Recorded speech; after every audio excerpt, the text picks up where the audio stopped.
ओम नमो भगवते वासुदेवाय नमो नमः। आज 14वां अध्याय जिसमें वत्रासुर का जो पूर्व चरित्र था उसका वर्णन होगा। राजा परीक्षित सुखदेव जी से कहते हैं कि मुझे संदेह है।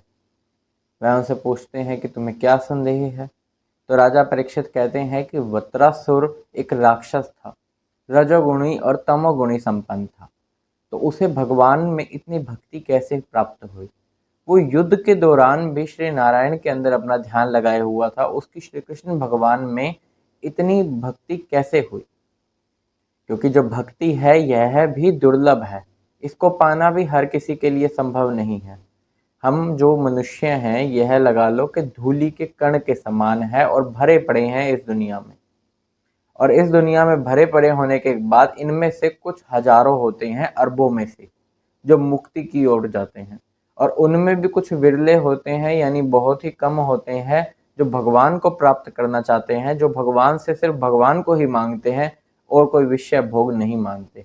वो परम श्रेष्ठ भी माने गए हैं। सभी ब्राह्मणों में सबसे ऊंचे वही माने गए हैं, ब्राह्मणों से भी ऊपर, देवताओं से भी ऊपर, जो सिर्फ भगवान को मांगते हैं और कुछ नहीं, किसी विषय भोग को नहीं मांगते। तो राजा परीक्षित कहते हैं कि यह तो एक असुर था, राक्षस था, इसको भगवान की भक्ति कैसे प्राप्त हुई, मैं यह जानना चाहता हूँ। सुखदेव जी कहते हैं तुम इसे ध्यान करके सुनना, क्योंकि मैंने यह विस्तार पूर्वक जाना कि वत्रासुर का पूर्व चरित्र क्या था। और किनसे जाना? जो उनके पिता थे व्यास जी। यहाँ तक कि उन्होंने नारद जी से भी इसके बारे में सुना और फिर देवल ऋषि से भी इसके बारे में सुना। तो वह कहते हैं राजा परीक्षित को कि इसे ध्यान करके सुनो, और आप भी इसे ध्यान करके सुनिए कि हुआ क्या था। तो शूरसेन का राजा चित्रकेतु, यह चित्रकेतु बहुत ही महान राजा था। इसने पूरी धरती को अपने काबू में कर रखा था, यूं लगा लो। इसकी 1 करोड़ पत्नियां थी। इसे सब चीज की प्राप्ति थी, चाहे वो धन हो, ऐश्वर्य हो, चाहे संपत्ति हो, कुछ भी इसे चाहिए हो, सिर्फ इसके देखने और सोचने की देर होती थी, वह इसके सामने होता था। स्वर्ग के भोग तक इसके पास थे, यूं लगा लीजिए। इतने भोगों के होने के बाद भी यह चिंता और उदास में रहता था। उसका कारण यह था कि इसको कोई संतान नहीं थी। हालांकि यह चित्रकेतु जो राजा थे, यह संतान उत्पन्न करने में समर्थ थे, लेकिन इनमें किसी भी पत्नी की, इनकी जो थी, एक भी संतान नहीं हो पाई।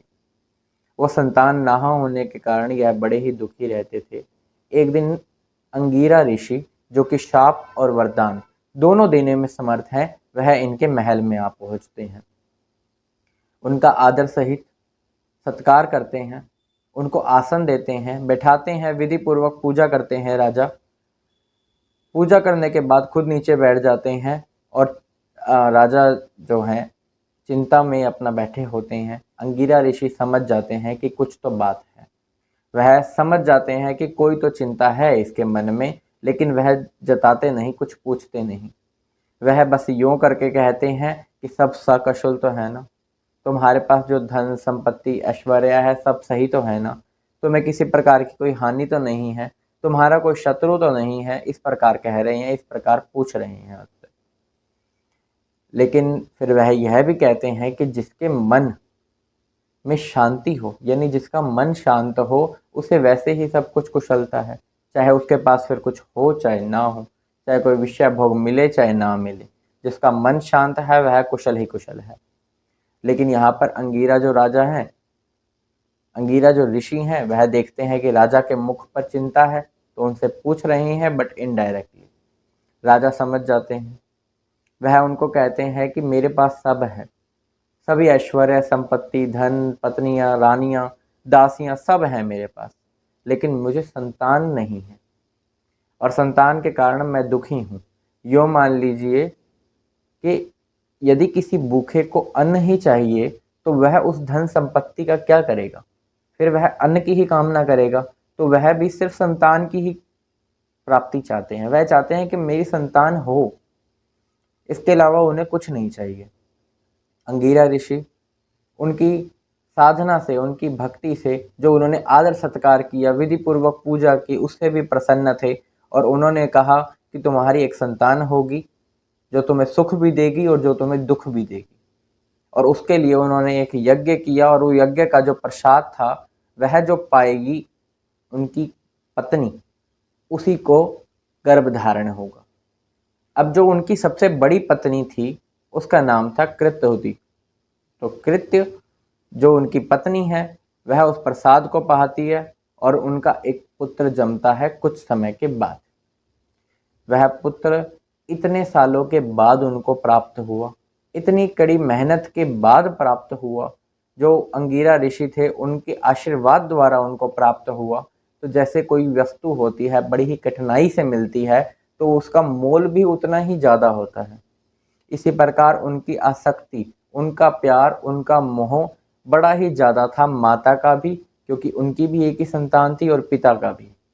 लेकिन उनकी जो बाकी सोतन थी, उनका क्या, वो तो जलन के मारे बुझ जल कर मर गई, ऐसे लगा लो। उनको तो इतनी पीड़ा हुई कि अब ऐसे हो रहा है, उसको ज़्यादा लाड प्यार कर रहे हैं, हमें लाड प्यार नहीं मिल रहा है, क्योंकि राजा का भी एक तरह से बिहेव चेंज हो गया था। बाकी पत्नियों के साथ उतना प्यार नहीं था जितना कि उस पत्नी के साथ था जिससे पुत्र की प्राप्ति हुई है। तो यह जो उन्होंने भेदभाव दिखाया, और ऊपर से लालन पालन में उसी में लगे रहते।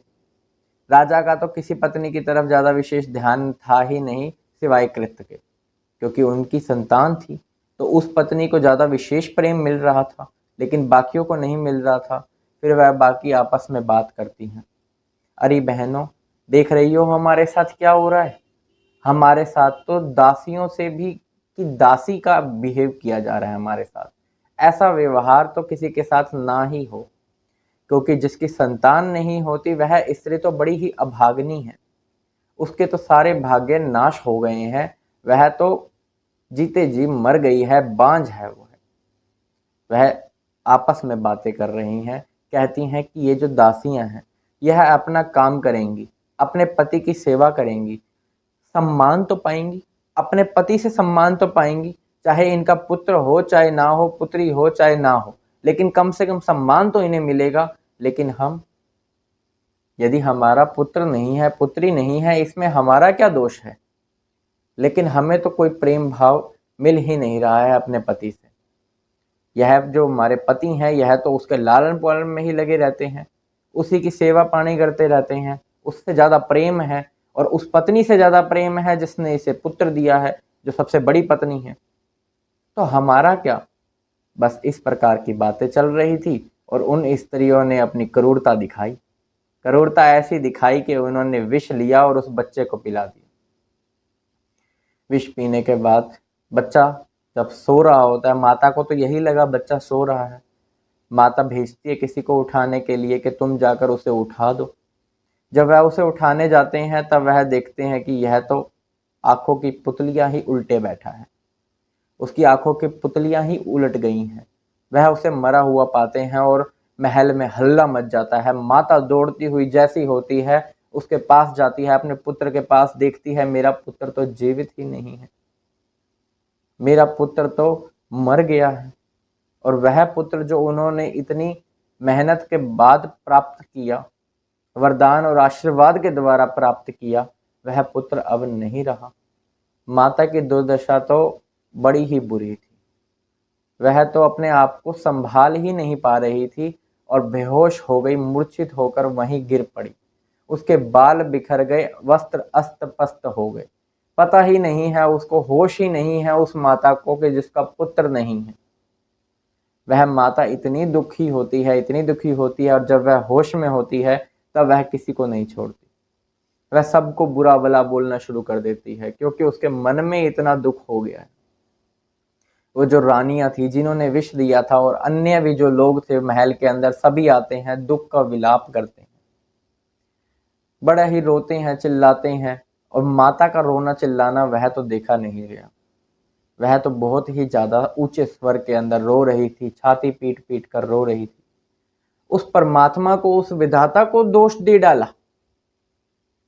उनको भी इतने अपशब्द कहे उन्होंने कि तुम मूर्ख हो, क्या सृष्टि तुम चला रहे हो, बूढ़े अभी तक जीवित बैठे हैं और बच्चे मर रहे हैं, तुमने ही तो बच्चों को उत्पन्न किया, और फिर उत्पन्न किया सृष्टि को आगे बढ़ाने के लिए, और तुम ही इसे मार दो।